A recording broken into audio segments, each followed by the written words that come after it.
As I approach, I see that this individual is coming at me. I'm also aware of my surroundings and that I can't retreat, run into the person behind me or the table.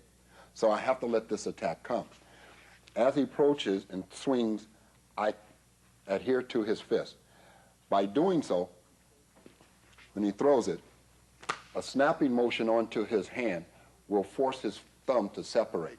I will then use a thumb lock, which is placing one finger on the joint, pushing the thumb off, and snapping it down. Taking him to the ground in that motion going down. As when I'm doing this, I notice that this individual is also approaching, so I turn my hips to face him. Now, I could attempt to totally disable him with the thumb lock, knowing that this individual is also having the ability to swing as well as grab, or even just push me off balance into, I need to get rid of him quickly.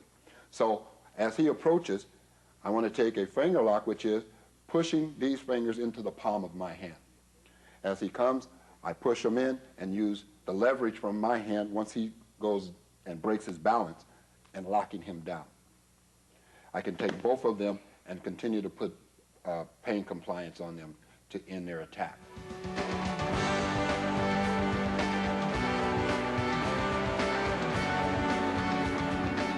Sometimes you need to defend yourself and others as well.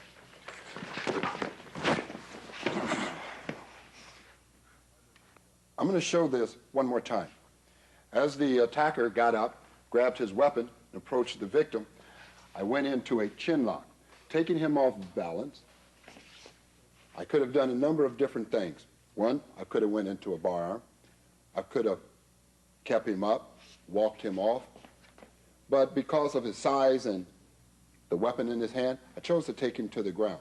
And taking him to the ground, I lock him out.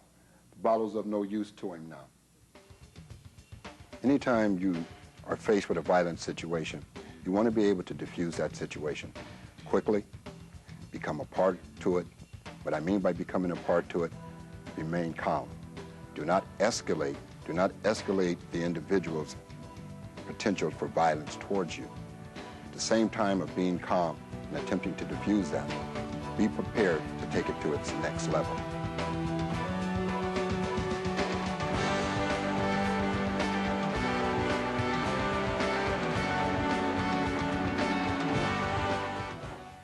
Let's talk about taking an attack and redirecting the attacker to a point of advantage for you.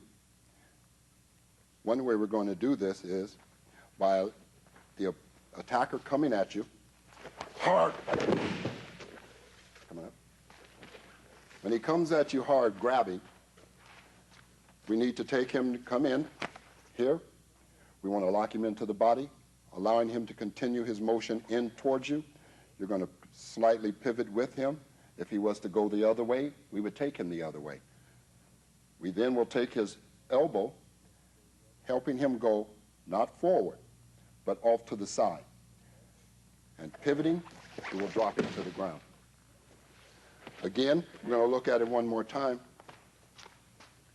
As he comes in and grabs, you're going to pivot back, taking him, keeping him coming forward, but then redirecting his body off to the side where he cannot maintain his balance.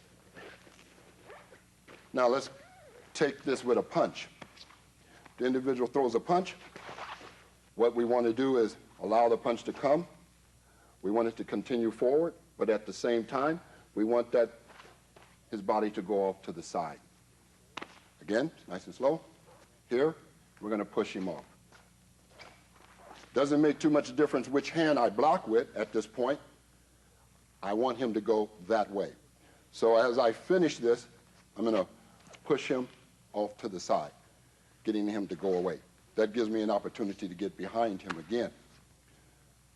One more time. And away. Now, what we don't want is to get caught up in the middle of the individual. If he attacks and he throws, let's say, a roundhouse punch up to my head, I don't want to be here. What happens is I'm now in a fight. What I don't want to do is start fighting with this individual. I want to survive this attack. I want to get away from this attack. So as he throws up, here, I've got to get in here and do what? Get out. So if we keep our movements up where I can get away from him, that's where I want to be. I want to be to the back. I don't want to be here. If I'm in front of him, I'm going to do something a little more drastic. Okay? Let's say he's going to kick. Again, it's hard to tell that this individual is getting ready to kick me, so I'm going to have to make some kind of a, let's say, anticipation or interpretation that he's about to kick me. Usually he's going to raise up. So let's say he starts to kick. Once he makes that move upward instead of outward at me, I'm going to step back. What I don't want to do is get caught in the middle of this kick up here. So let's say he kicks again. I'm going to move in. Okay? If he kicks low, I'm going to catch him, redirecting him, stepping in again. Again, I want to stay to the side of him, regardless if it's a kick or a punch or a grab.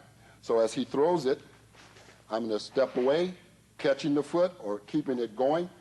If he makes contact here, I'm going to spin him off, step in. Now, I can keep that foot if I choose and do a lot of things still stepping in on the side of him.